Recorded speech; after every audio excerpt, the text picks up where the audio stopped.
ABCX doble, ya vimos que el factor A son los factores estresores, factores externos que producen estrés en nuestra vida.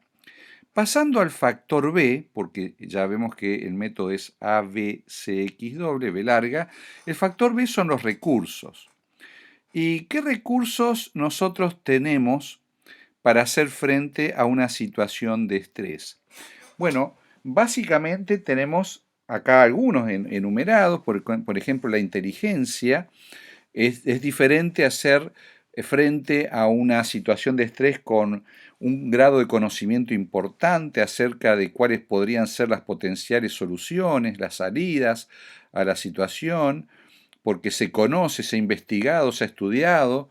Entonces, esa inteligencia es un valor realmente importante. Está relacionado también con el conocimiento. Las buenas relaciones humanas, porque cuando estoy en medio de una crisis es cuando yo necesito de ayuda de otras personas. Ahora, si yo no tengo buenas relaciones humanas y estoy en conflicto con aquellas personas que me rodean y que potencialmente podrían ayudarme, llámese familia, compañeros de trabajo, compañeros de estudio, vecinos, etcétera, difícilmente pueda encontrar un apoyo en el momento oportuno que uno lo necesita. ¿Eh? Por otro lado tenemos ahorros. Los ahorros son altamente valiosos porque, bueno, llegado el momento, el dinero puede ayudarnos a solucionar varias cosas.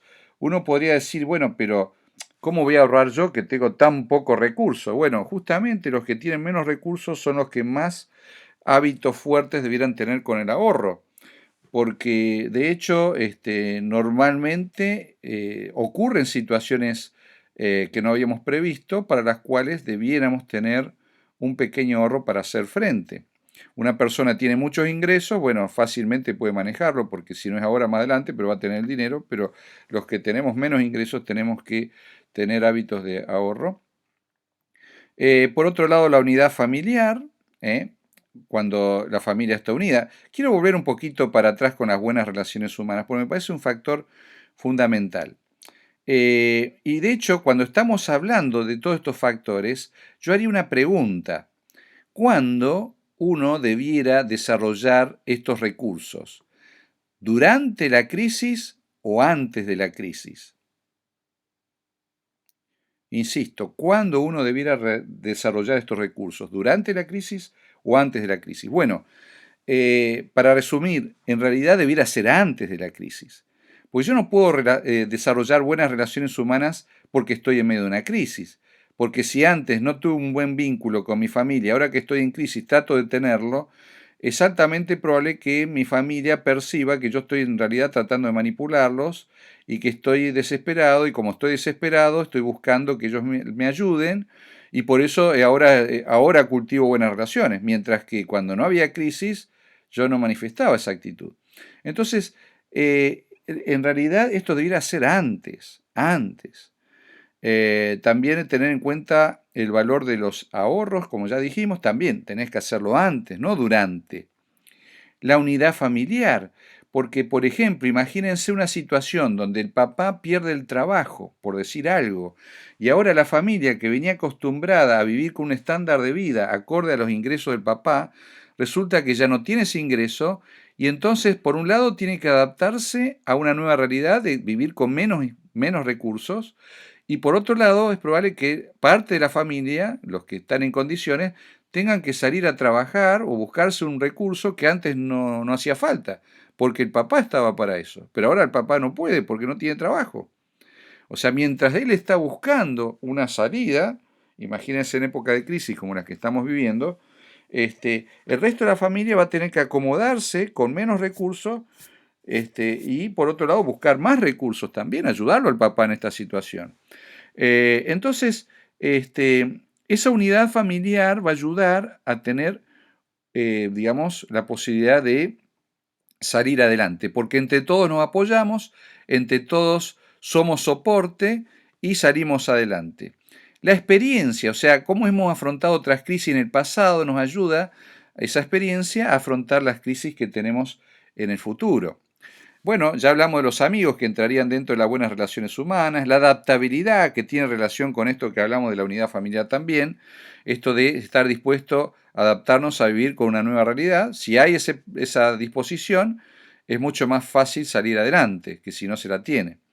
El apoyo social, que también ya lo podemos asociar con las buenas relaciones y con los amigos, etcétera. Entonces, no nos olvidemos que estos factores, o estos recursos, mejor dicho, hay que desarrollarlos antes de entrar en una crisis. Y al entrar en una crisis, entonces, tengo que analizar cómo enfrentar de una forma apropiada. Y hay una expresión en inglés que es fight or flight. Son palabras similares, ¿no? Hay una L de diferencia, pero fight significa pelear y flight significa volar. Yo lo pondría con un ejemplo, no sé si ustedes han visto un gato cuando es amenazado, por ejemplo, pongámosle por un perro. El gato normalmente se infla, no sé si ustedes han visto, pero es como que da una impresión de que es mucho más grande de lo que es. Gruñe, y después también muestra las uñas las saca. Y entonces el gato está analizando qué va a hacer. Si es un chihuahua chiquito, capaz que le da un zarpazo y el chihuahua va a salir rajando. Ahora, si se trata de un Rottweiler, lo más probable es que el gato se dé cuenta que una lucha sería un suicidio y sencillamente huya y suba a un árbol para estar, digamos, librado de lo que sería el destrozo que le podría producir el perro. O sea, está decidiendo fight or flight. Dice acá, a veces conviene luchar, otras conviene huir. Atacar cuando hay que esperar es disfuncional y a la inversa también. Entonces hay que analizar las situaciones, le hago frente, confronto, me planto y peleo la situación, o más bien me guardo, me escondo, huyo. Y acá ponemos un ejemplo que es interesante. Por ejemplo, ¿qué hacer ante situaciones de rebeldía de un hijo adolescente? Que es algo que es esperable, es normal. ¿Cuándo hay que plantarse con un adolescente y decirle no, no, esto no? ¿Y cuándo decir, bueno, está bien, no me gusta mucho, pero dale, está bien? O sea, no se puede pretender que un adolescente siempre salirse uno como papá con la suya. O sea, hay que saber cuándo aflojar y cuándo tensar, digamos.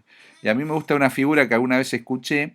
Esto de educar a un adolescente, por ejemplo, es como ir a caballo. Si uno tira mucho de la rienda, el caballo empieza como que no puede avanzar, empieza por ahí, puede bellaquear, como dice el gaucho, se para en dos patas. Ahora, si yo le suelto la cuerda, el caballo se desboca. O sea, hay un punto intermedio en el cual el caballo adquiere un galope que es razonable y que se puede manejar. Entonces, aplicando este criterio, vamos a decir un poquito gaucho, a la educación del adolescente, me parece apropiado buscar un equilibrio. No se puede siempre negar, no se puede siempre aprobar lo que el adolescente plantea.